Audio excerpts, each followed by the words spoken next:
welcome to News English on radio and television station. Here comes our news today. On December the 8th, at the National Convention Center, Hanoi, the Southwest Central Student Liaison Committee, in collaboration with the City Parade Committee, People's Council, and People's Committee of Hanoi, held the 65th anniversary of Southwest Student School in the North and 50 years of generations of Southwest students associating Uncle Ho's World. Prime Minister Nguyễn Xuân Phúc, Standing Deputy Prime Minister Trương Hòa Bình, Hanoi City Parade Secretary Hoàng Trung Hải, and more than 3,000 Southern students who studied at the Southern Student School in the North attended the ceremony. Since 5 years ago, Hanoi and some provinces in the North were honored by Uncle Ho and the Parade Central Committee. The government sought to organize the rearing, teaching, and training of children of cadres, soldiers, and people in the South. There were 28 Southern schools established in the Northern region, including 13 schools in Hanoi. In 21 years, from 1954 to 1975, more than 32,000 children of cadres, soldiers, and people in the South were brought to the North to nurture and study.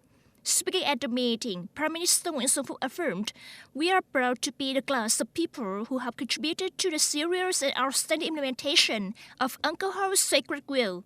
The generations of students in the South, regardless of their positions, wherever they are, always remember the merits of the party and Uncle Ho, expressing gratitude and imprinting deeply in the hearts of love and sacrifice of the people of the North."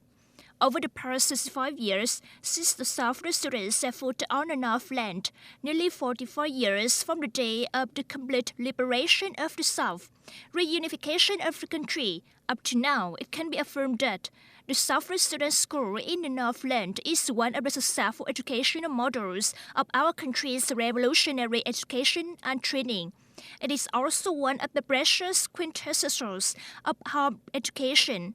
The Prime Minister hoped that more than 32,000 students in the South, most of whom would be retired and most of them in the South, would continue to contribute to the nation's construction and development, continue to promote the tradition of solidarity, gratitude, spreading the pride of being a Southern student for future generations to constantly strive to follow.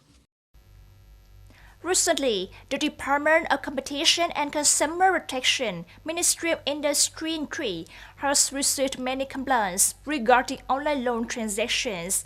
Therefore, the department recommends that users be cautious and consider carefully in online loan transactions, especially when dealing with disguised units and black credit.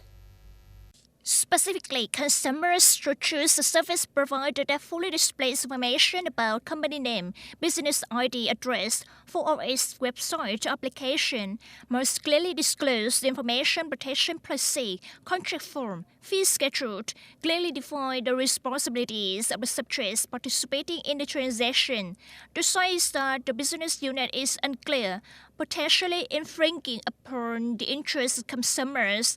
There are many models of online lending operating in Vietnam. However, up to now, there have been no laws to clearly classify these models. U.S. President Donald Trump warned on December the 8th that North Korean leader Kim Jong-un would risk losing everything if he resumed his hostile acts. On a Twitter page, President Donald Trump emphasized that in Singapore, Kim Jong-un signed a strong denuclearization agreement, and he would not want to lose the special personal relationship between the two leaders or seeking to intervene in the U.S. presidential election next year. According to Trump, under Kim Jong-un, North Korea has enormous economic potential, but must denuclearize. U.S. Defense Secretary Mark Esper said on the same day that the country was always open to dialogue, but was ready to fight if needed. Earlier, the North Central News Agency said Pyongyang conducted a very important test at the Sohae launch site, a site where U.S. officials confirmed North Korea had promised to close. In other developments, U.S. Defense Secretary Mark Esper said on Thursday that the Pentagon would not send another 14,000 troops to the Middle East. In a statement, Secretary Esper stated that the Defense Department has repeatedly stated that the U.S. has never discussed or considered adding an additional 14,000 troops to the Middle East. The information is false.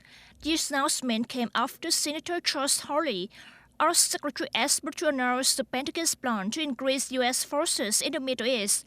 On Wednesday, the Wall Street Journal, citing unnamed U.S. officials, said the U.S. President's administration was considering expanding the U.S. military presence in the Middle East to counter the Iranian threat.